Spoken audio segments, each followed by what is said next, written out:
All right, we are coming to you live from Tallahassee, Florida, Nashville, Tennessee, and Tampa, Florida, as we bring you another victorious edition of the Osceola's Seminole Sidelines First Impressions. I am joined by, as always, former FSU offensive lineman and a member of the 1993 National Championship team, Mark Salva, and then, of course, by FSU graduate and Tampa sports radio and television icon, JP Peterson. Guys, how's it going? Well, I got the icon today. Nice. Yeah. What's up, boys? I got you. You there? Yeah, Mark? Great win today. Yeah, Mark, Minister of Meat, I see. And we're going to talk a little bit about Mark's game day menu. But, Mark, can you hear me? Yeah, we're all good, man. All right, guys. So, listen, FSU moves to 6-0 in the season after a throttling of Syracuse in a game that was really set up well for Florida State coming into this against Syracuse. They did a lot of things well that Syracuse did not. JP, you and I talked a little bit about it on your show in Tampa yesterday, but obviously, probably not as big a halftime lead as what most people want, but I think it was 17-3 at half, and then of course they really rolled out the second half and doubled up on the yardage on Syracuse. But Mark, we'll start with you. Just your overall impressions of the game, then we'll get into a little bit of the offense and defense. Yeah, so I'm gonna keep my my trend of going negative on these games, even though we're 6-0, and say I can't believe this defense allowed 3 points. I mean, come on, man. Where are the standards? Where are the standards of this team? I mean, no, seriously. I mean, dominating defensive performance, obviously. Look, to me, this was the best performance in the Adam Fuller era. He got everything exactly right. The balance of blitzing, changing up the fronts, the game plan, everything. He got it all exactly right. I loved how the defense flew around today and just forced the action, right? They forced Schrader into making quick decisions. They were in the backfield. They were making, the running backs make quick cuts. And I mean, it was the best defensive performance I can think of, in recent memory. And then offensively, we just, we did what we had to do. Keon Coleman was the difference makers were difference makers. Coleman, Jaheim Bell, Trey Benson, tough running, LT breaking one. Just a lot of contributions. Jordan Travis doing what Jordan Travis does this year. And, I think the only negative I can say is, the opportunities in the red zone, the execution in the red zone was less than stellar, even though we did convert for field goals. But there were some plays there that we didn't pull off, and going for it on fourth down after the turnover, it is what it is. But you know what? We're bowl eligible 6 games in, and that's a great thing. Yeah, it is a good thing. JP, what were your initial thoughts? I know you were frustrated with the decision not to go for the field goal. Yeah, that's just silly stuff. I was a little frustrated the way Mike was managing the game on those fourth downs. It's still a game. Take your 3 points. Your field goal kicker's automatic. Go ahead and take on it's fourth and goal at the 1 or 2. I could see you going for it. Fourth, from the 4, that's a bit of a stretch. And then the other fourth down, I didn't mind going for it there, but the call is just terrible. I don't know why. Jordan was right. Why are you taking me out? Let me handle this thing. I got this. And I think Jaheim made a bad cut, didn't follow his lead blocker, so you don't get that one. Those are 2 instances you got to come away with points right there in a game that's still in doubt. And I understand. You could see now, Mike understands now that style points are going to matter. Style points are going to matter. So you got, you want to get to 50, you want to get the blowouts. I get that, but let's just make sure, let's win the game first. Let's don't give them any life. We saw that last week with Virginia Tech. We saw with Boston College. You're on your way to rolling. Just go ahead and roll. Take the points where you can. So I was again, but nitpicking, right? Here we are. Yep. This is a defense now and I agree with Mark. This last week I was very upset. I said this is not a championship defense, and I get it. You did not play an offensive juggernaut today in Syracuse. They're not terrific, but Garrett Schrader can run the football, and we've been less than stellar at stopping running quarterbacks this year. Let's just put it that way. So I think they did a better job with that. You hold them to 12 total first downs, 261 total yards, just 6 of 19 on third down. That was big. 1 for 2 on fourth down. So A lot of really good stuff from the defense. I thought, and I thought their pressure game was excellent. I'm glad they drew up some different pressures, got some good pressure on Schrader. That was great. Offensively, I mean, man, what can you say about Keon Coleman? God bless the transfer portal, right? Yep. This guy is such a difference maker. He's a playmaker, a difference maker on so many levels. That one-handed catch, and I don't know about you guys, but I was like, he could have used two hands there if he wanted to. He was showing off his basketball skills. It was like going up for a slam dunk. He said, "You know what? I don't need to. I just need one." Yeah. So I'm like, that's it's funny is I was talking to Jerry Thursday, and he asked me, he goes, what do you think we should do since we're going to miss Johnny Wilson? I said, we still got Keon. I'm okay. I'm good. Yeah. It's good to see Hakeem get in there. You could see his playmaking ability, and I think they need that. They need to get some other guys to football. We mentioned this a couple of weeks ago.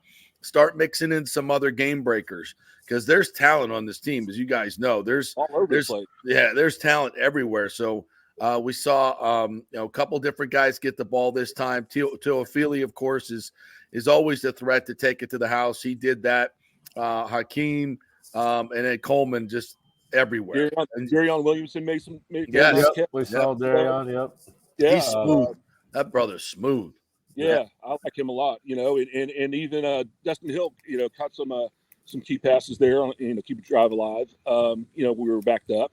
So you're right, JP. There's a lot of talent because Holmes looked in Hill, and I mean we got backs, we got receivers, we got tight ends. I mean Biscuit, that on that one screen when the contested ball ripped it out of the guy's hand. I mean that was a nice play, just showing the strength he has to make that screenplay.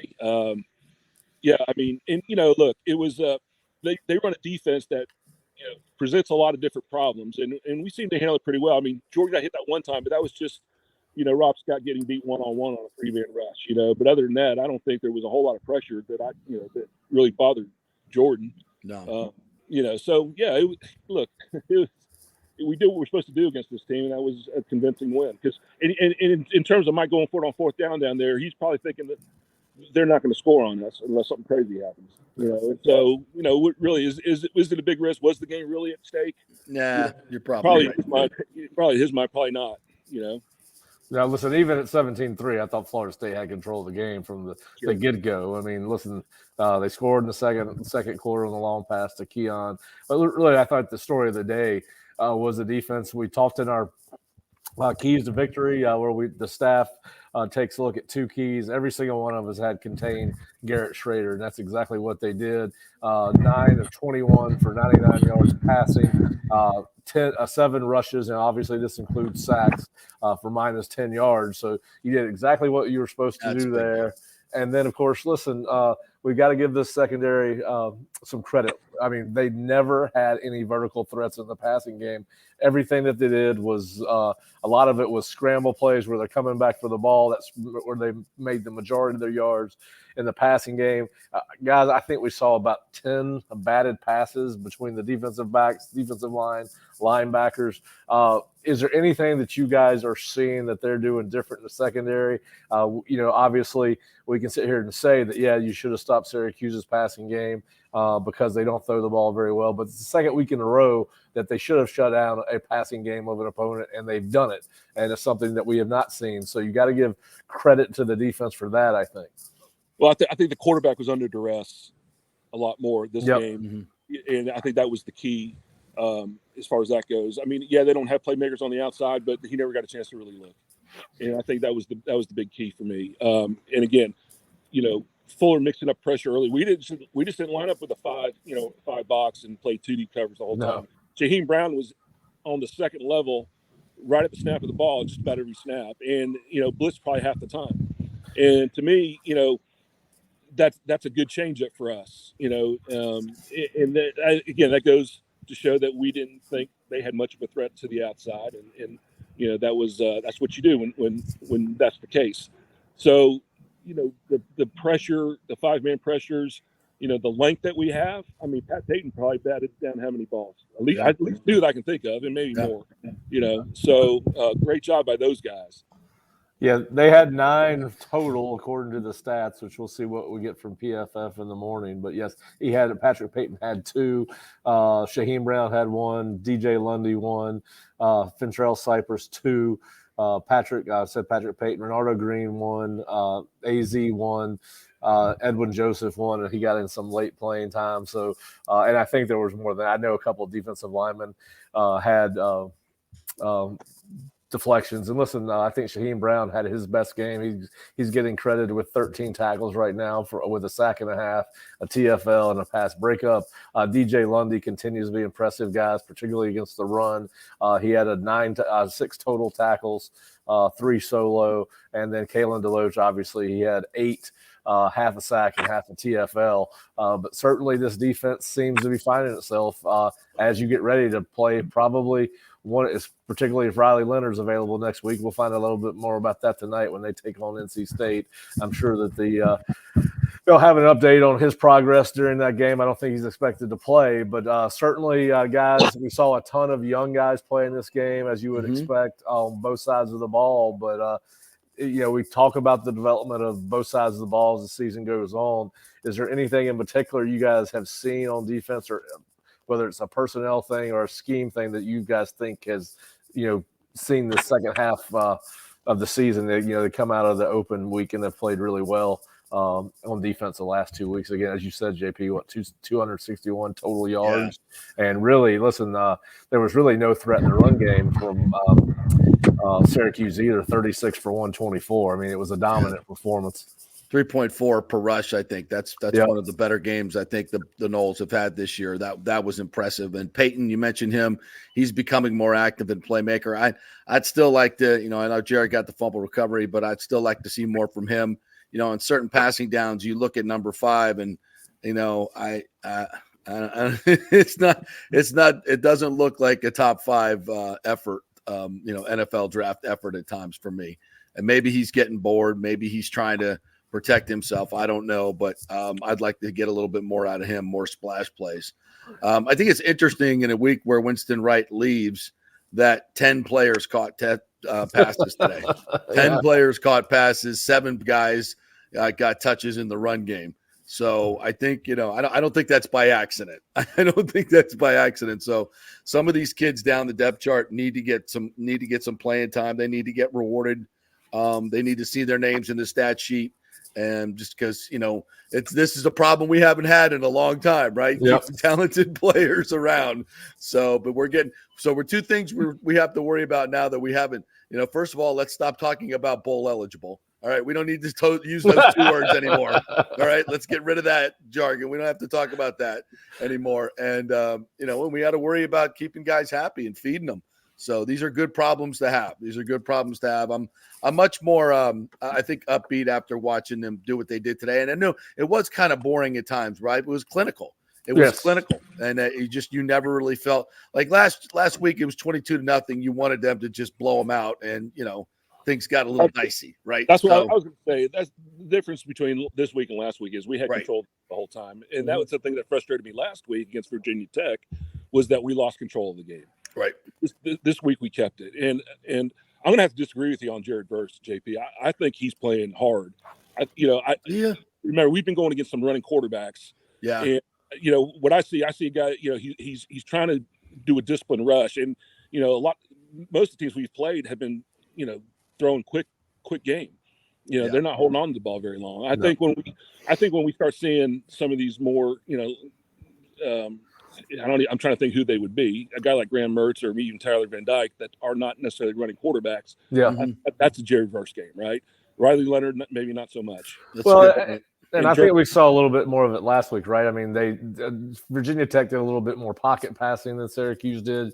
You noticed jumping off the rewatch last week that Jared was explosive off the ball. Probably a little bit with the difference in Syracuse's offense. I don't think maybe he stood out as much this week because of how they were playing Syracuse versus how they were playing Virginia Tech. And when you blitz like that, there's a very intentional gap discipline that comes with that, right? So if you're bringing guys off the edge, you got to make sure you contain your gap because there's nobody behind you to erase a mistake if you're in the wrong gap, right?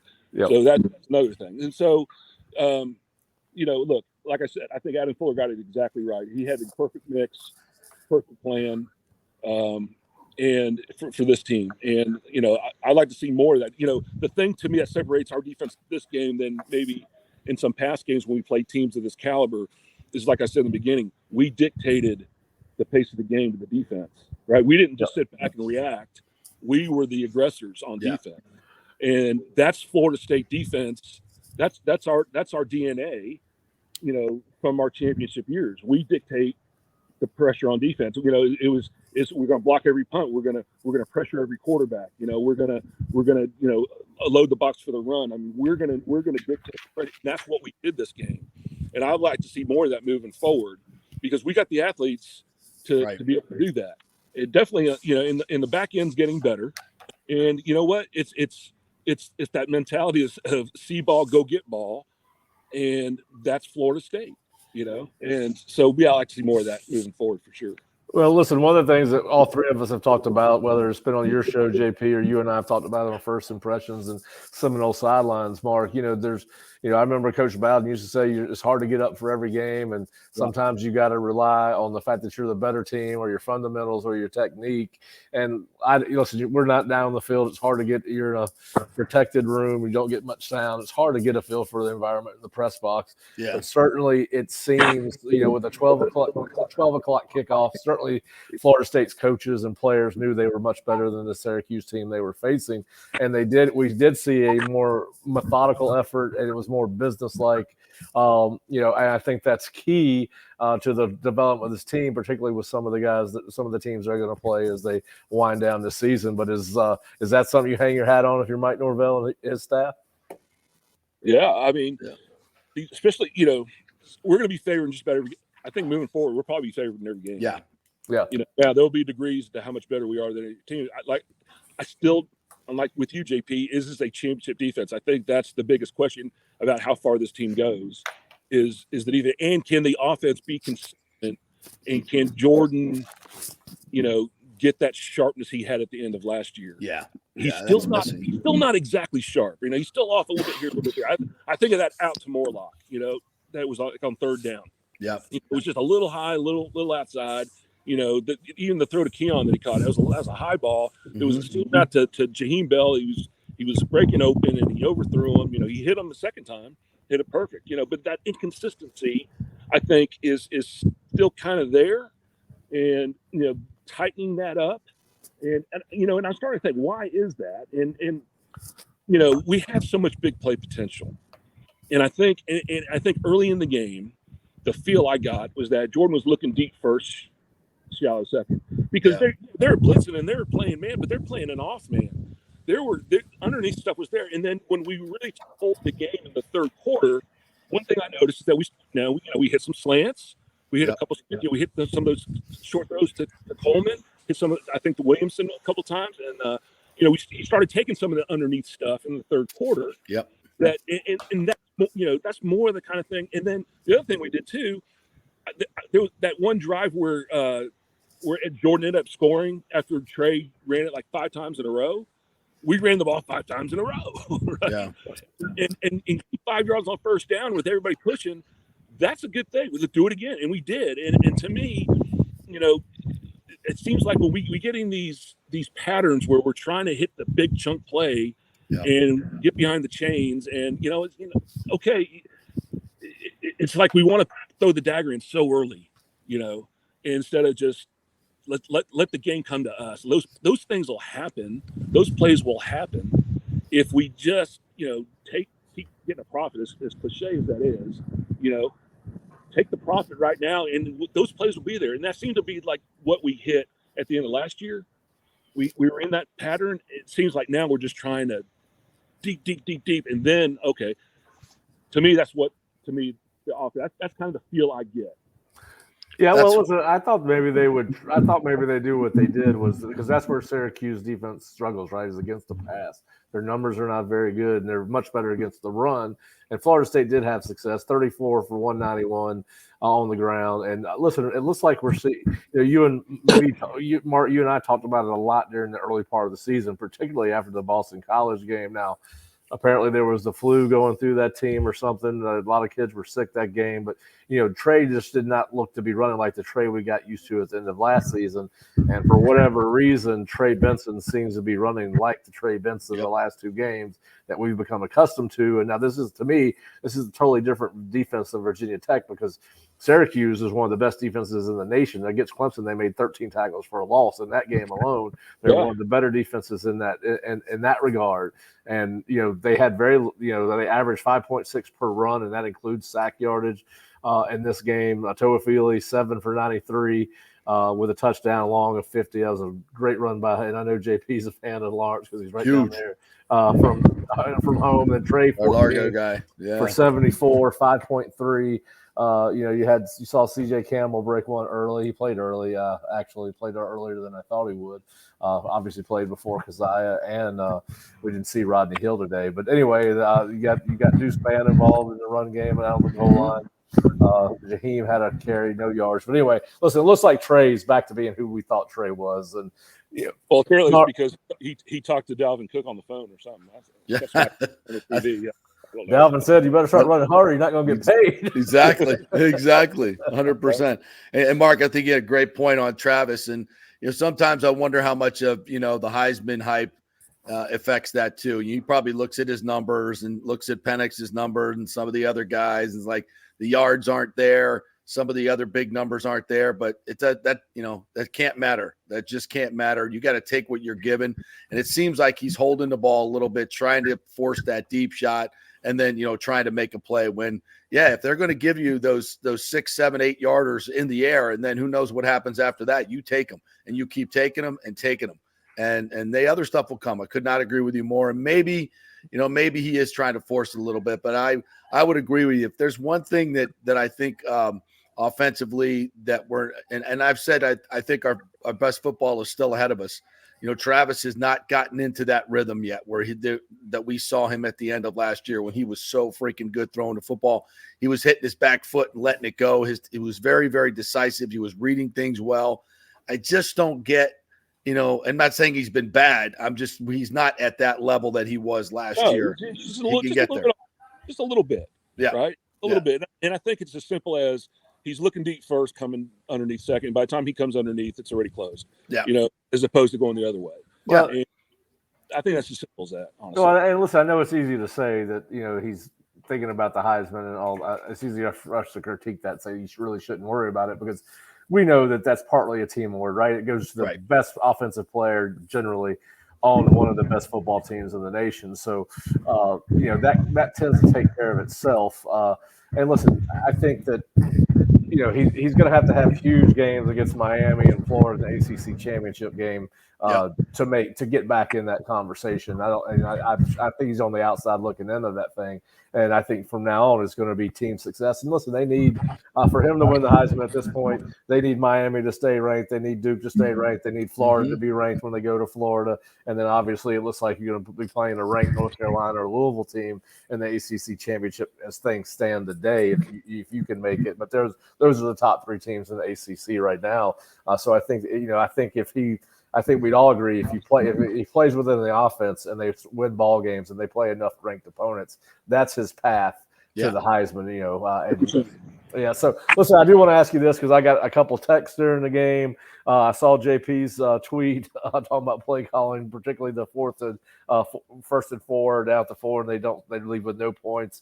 I got a couple texts. I saw some other stuff on social media, and obviously Zeiler asked us.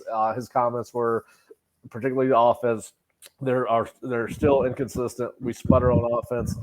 Do you think play calling is a part of that, Mark? And would you do anything different if you were designing the scheme for this game?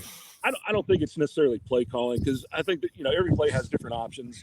I think it's basically what your coach do. And look, it's easy to criticize play calling when you know the result. Right. It's always easier to do that. And look, I have total faith in Mike Norvell and how he calls a game. He's proven it to me over and over. I mean, this offense is one of the most productive offenses in the country, and you got to give them the good too. So I don't, you can criticize it going forward on fourth downs and maybe going against what the sheet says. But like I said, when you consider the whole totality of the game, that offense was not going to score 30 points against us. And plus, if you don't get it, then you have them, first and 10 at the 4-yard line. So, there's not much of a downside there when you don't think that they're going to score a lot. So, I'm not one to criticize play calling because I was a play caller, part of the play caller, right? And so for me, I sat in that chair, and like I said, it's easy when you know the result. JP, I wasn't quite sure the fourth down and 4 play. And again, it's hard when you don't know the play call and what guys were supposed to do. I didn't know what the route concept was there. Just looked like there was about 4 guys in the right corner of the end zone. So I don't know exactly what that was. On that one. When you roll out like that, you cut the field. Yeah, I didn't get that. It's just too many bodies. Yeah, so I don't know. And again, we don't know if somebody ran the wrong route, what something happened. That was like, what was the concept of that play to get 4 yards?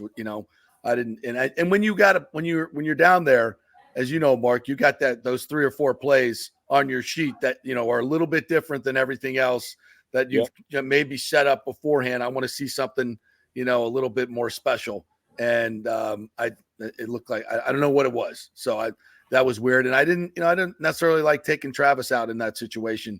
When you just need a half a yard or not even a full yard. So. Other than that, I'm an O-line coach. I want to run it or run a sneak, right? Yeah, the sneak. You got less than a yard. I mean, just don't overthink it, man. And you got a good instinctual runner like Jordan. Just let him get it. 9 times out of 10, that's going to happen. They did the second.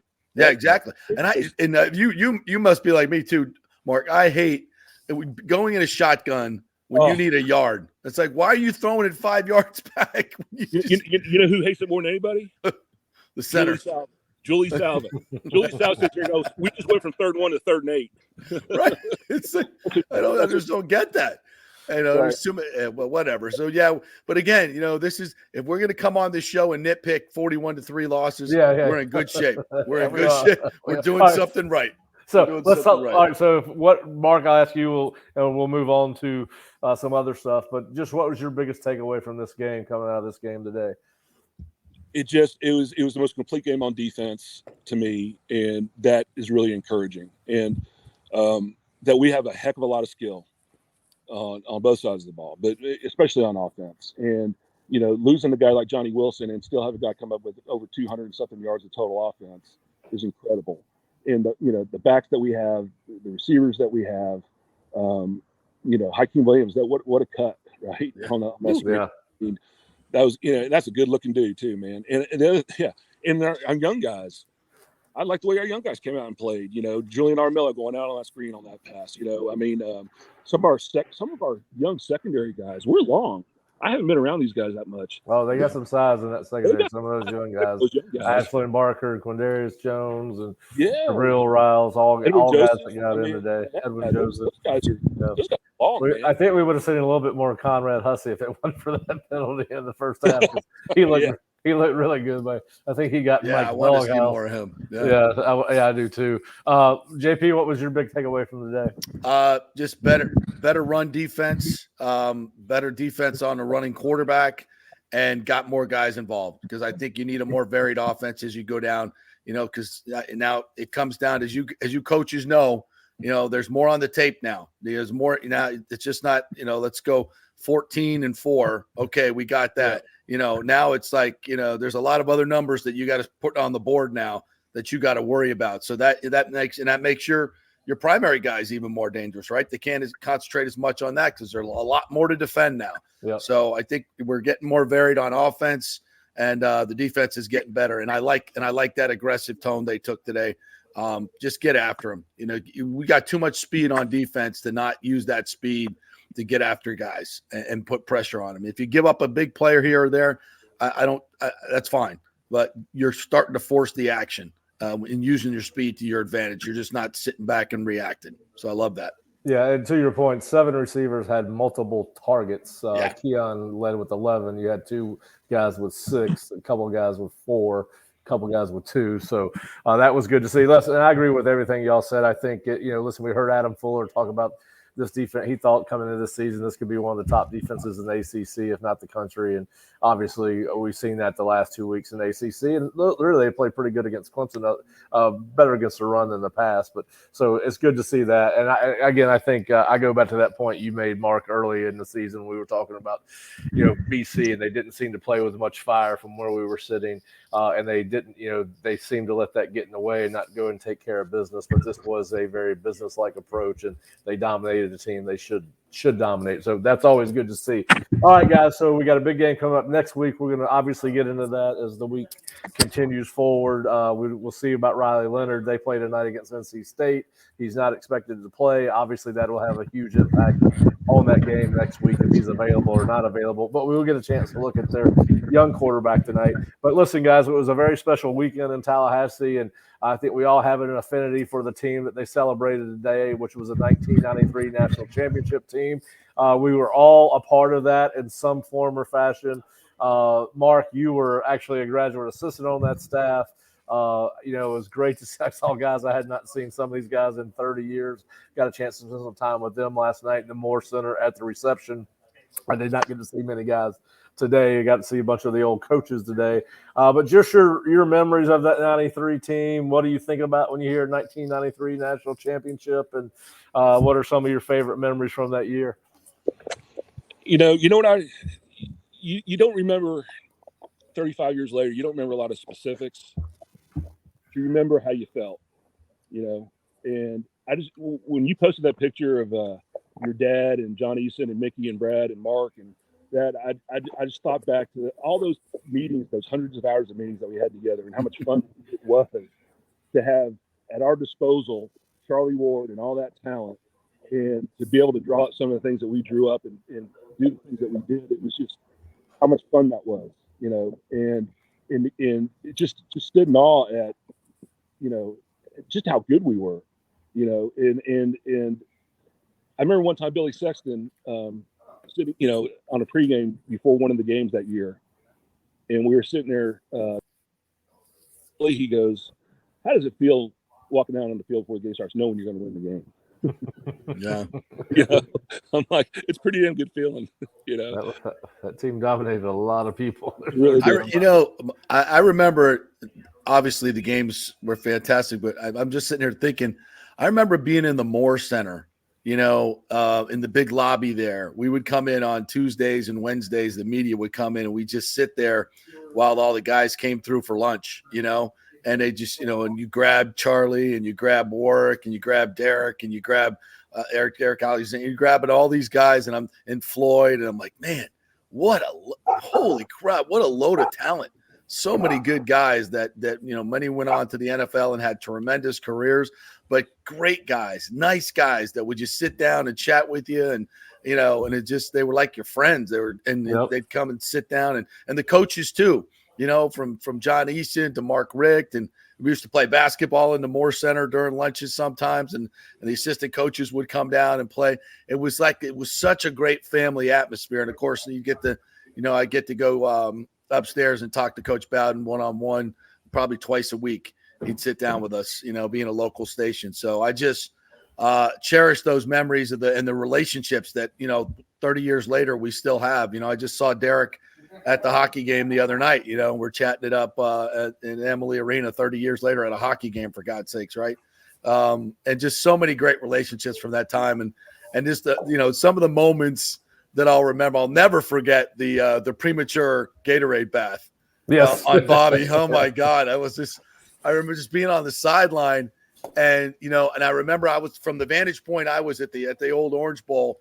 I was behind the last play where Derek dragged down, I think it was Lawrence Phillips, maybe. And I looked up at the clock as soon as the player hit the ground. I looked up at the clock and I saw that I think 2. It was 2:01. It was just changing for it's in, and I'm like, oh my God, they're gonna get a kick. I said, I think they're gonna get a kick, and everybody's running onto the field, and we're running on with our gear, and we're right behind Coach Bowden, and they're getting the bath going, and I'm like, I'm sick to my stomach, and I look over and I see the refs, they're kind of doing this number, and I'm like, oh my God, this is, and I'm doing the math in my head, like, how far is this field goal? How far is this field goal I think going it to was be? 47, wasn't 40, it? Wasn't yeah, it? I think 47. And it was like, and I'm like, okay, their kicker sucks. All right, you know, but it's in range.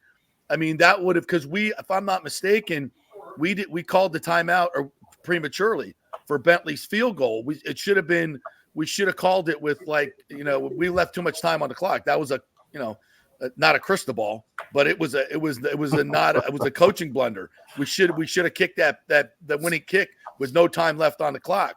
I think, you know, we're all probably just freaking out, you know, just trying to win the game. But so I remember that, and then when that kick went wide, it was like, God, I mean, I know how my stomach felt. I can't imagine how Coach Bowden's felt. I mean, in that moment. I mean, and then, you know, the rest, and it's history. Then it's marked, because can you imagine? Can you in the Orange Bowl? I knew the football gods wouldn't be that. In the Orange Bowl, let's just come down to a field goal. Let's just be glad we weren't playing Miami in that game. It wasn't boy. Miami. That was not Miami. It's not. What a house of horrors, though. Cool. I was just I'll never forget that moment. I won't either. I was right there. I had come down from the booth, you know, because, you know, we kicked the field goal and we ran down because we wanted to be part of the celebration. And running out on the field, that whole scenario was just like, oh God. And then to see him jack it left, like one of my drives off the 10th tee, was awesome. So Shankopotamus, just in time. That was a fun year. That was a great year. And then at Florida, you know, the Warwick Dunn play at Florida, I have never heard a stadium so loud go so quiet in my life. That was the most satisfying. I think of all my years. The pressure was unbelievable at that point. They were coming back. The crowd was nuts. Yep. I mean, you know, all that was right there. The whole season was on that play right there. Yep. And that happened was just unbelievable. I can still remember where I was on that sideline, and he's passed me by, and I felt the wind go by. Yeah. I was on about the 25 on that end zone, standing there watching the game. And listen, it's I'm glad they honored the team. It was so great. Coach Sexton seems to be doing better. I hadn't seen Coach Eason in years and years. Probably since we were at South Carolina, Mark. It's probably the first time I've seen Coach Eason. And, oh, really? You know, he walked up to me and goes, I recognize that face. And, you know, then run into some of the players last night and ran into Darrell Bush. He was a true freshman on that team. And I was telling him about we went out one night during the Orange Bowl. We talked about that story. So it was kind of memory lane. My former roommate, Steve Gilmer, was here. We got to catch up. We were roommates his last year when he played at Florida State, living off campus, and just talking about all those times. It used to be where the after parties were, after games were at our house, and it was a fun night. It was a fun day to go through memory lane, and but I definitely wanted to ask you guys about it since JP, I think you were on the radio crew and obviously covering sports in Tallahassee at the time, and Mark, you were obviously on that staff, so it was fun to see those guys. I wish I could have spent more time with them, and I wish I could spend more time with you guys, but I told you we'd be quick. We will probably have a lot. We'll probably have a lot closer games to elaborate on as the season winds down. But listen, Florida State. Old. Nap time. Yeah, 6-0. Hey, you got Washington, Oregon to watch. You can't take a nap during that one, buddy. That's a big game. It's all those optics we were talking about on Friday. That's going to be a game that has optics that ripple back to the East Coast, because that's going to have that game will have college football playoff consequences, as most games will. Shocking development for a Pac-12. Pac-12 finally gets good, and they're gonna implode on about January 1st. All right, guys. Well, listen, Florida State 6-0. Enjoy it, boys. Got Duke coming in at 7:30 or 8. That announcement will be made tomorrow. We'll be back after the Florida State Duke game. We'll be back this week with Seminole Sidelines tomorrow night, and be back with our recruiting report on Wednesday, reeling them in. But if you're not an Osceola subscriber, please go to theosceola.com or floridastate.rivals.com. We will have post-game coverage. I'm watching Bob and the gang work on stories right now. And then, of course, please subscribe to the YouTube channel, the Osceola YouTube channel, if you're watching us. But again, Florida State 6-0, 41-3. Got to celebrate the 1993 national championship team, and that scoreboard at the end of the game looked like a lot of the scoreboards that team saw. A lot of points for the home team, a lot of very few for the bad guys. So good to see. We appreciate y'all joining us, Mark, JP. Thanks for joining me, man. See you guys. Go Noles. Off, Mark. Go Noles. Go Noles. Scalp them. Thanks.